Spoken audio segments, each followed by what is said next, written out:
जय हिंद। आपका स्वागत है डिफेंस स्टॉर्म के एक नए एपिसोड में, जहां आपके लिए लेकर आते हैं इंडियन डिफेंस के प्रमुख अपडेट्स।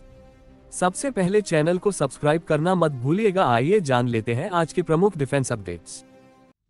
रूस भारत के Su-30 MKI super Sukhoi upgrade programme में फ्लाइट कंट्रोल इंटीग्रेशन और सर्टिफिकेशन में मदद करेगा। भारतीय वायुसेना IAF के लिए एक अहम घटनाक्रम में रूस ने भारत के 250 से ज्यादा Su-30 MKI फाइटर जेट्स के फ्लीट को सुपर सुखोई अपग्रेड प्रोग्राम में मदद करने के लिए आधिकारिक तौर पर सहमति दे दी है।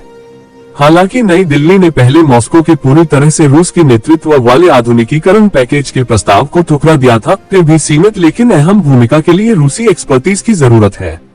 खास तौर पर विमान के digital fly by wire flight control computer DFCC को समय पर फिर से विकसित करने के लिए रूसी तकनीकी सहायता जरूरी है, ताकि 63,000 करोड़ रुपए लगभग $7 और 50 बिलियन का ये बड़ा प्रोग्राम समय पर पूरा हो सके।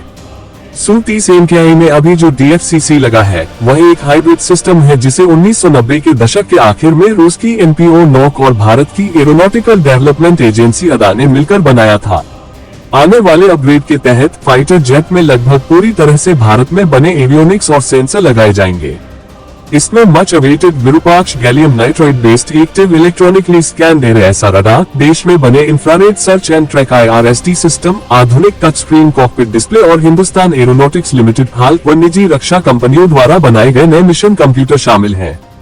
हालांकि इन आधुनिक भारतीय पुर्जों के ठीक से काम करने के लिए उन्हें फ्लाइट कंट्रोल सिस्टम से बिना किसी दिक्कत के जोड़ना होगा, जो अभी भी मूल रूसी एल्गोरिदम और सुरक्षा सर्टिफिकेशन पर काम करता है। सभी तरह की उड़ान स्थितियों में आधुनिक फाइटर जेट्स के सुरक्षित संचालन को पक्का करने के लिए भारतीय इंजीनियरों को original source code, aerodynamic control नियमों और सुरक्षा केंद्रित सॉफ्टवेयर स्ट्रक्चर तक पहुंच की जरूरत है। अगर रूस इस संवेदनशील डेटा को साझा करने के लिए सहमत नहीं होता, तो भारतीय डेवलपर्स को पूरे फ्लाइट कंट्रोल सॉफ्टवेयर को शुरू से बनाना और फिर से सर्टिफाई करवाना पड़ता। इस दूसरे रास्ते से गंभीर तकनीकी जोखिम पैदा होते और जरूरी अपग्रेड में कई साल की देरी हो जाती। काफी बातचीत के बाद मॉस्को ने नए DFCC के लिए जरूरी तकनीकी दस्तावेज, सोर्स कोड तक पहुंच और टेस्टिंग में मदद देने का वादा किया है। इस नए DFCC को अदा और defence avionics research establishment direct मिलकर डिजाइन कर रहे हैं।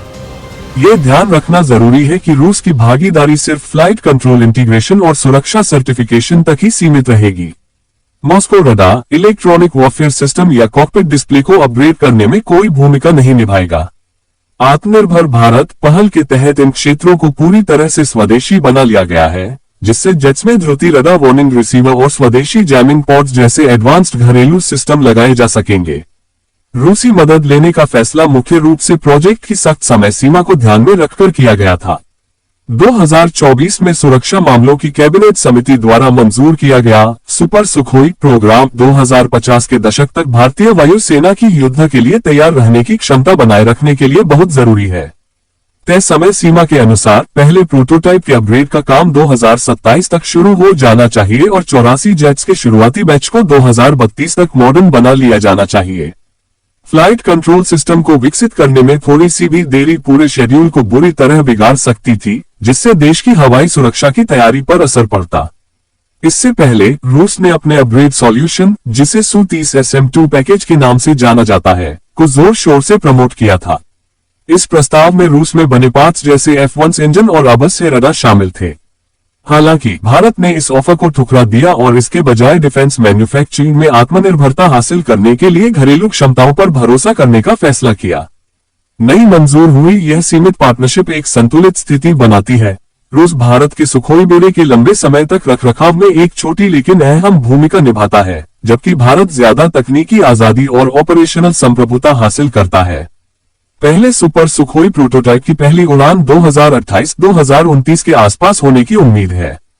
इसमें शक्तिशाली नया विरूपक्षा ऐसा रडार, अत्याधुनिक मिशन कंप्यूटर और आधुनिक खतरों के खिलाफ बचने की क्षमता को बेहतर बनाने के लिए डिजाइन किया गया एक एडवांस्ड इलेक्ट्रॉनिक वॉरफेयर सूट दिखाया जाएगा। इसके अलावा मॉडर्न बनाए गए फाइटर जेट्स अगली पीढ़ी के घातक हथियारों से लैस होंगे। इसमें सुपरसोनिक ब्रह्मोस क्रूज मिसाइल, हवा से हवा में मार करने वाली अस्त्र missile family, anti radiation missile की रुद्रम सीरीज और एडवांस्ड लंबी दूरी के स्टैंड ऑफ हथियारों का इंटीग्रेशन शामिल है, जिससे ये पक्का हो सके कि Su-30 MKI आने वाले दशकों तक भारत की हवाई ताकत की मजबूत रीढ़ बना रहे। This video is for educational and knowledge only. Does not promote war, violence and hostility towards any nation or group or discussions. Intended to understand military technology and development objectively. Thank you for watching. I see you in the next video.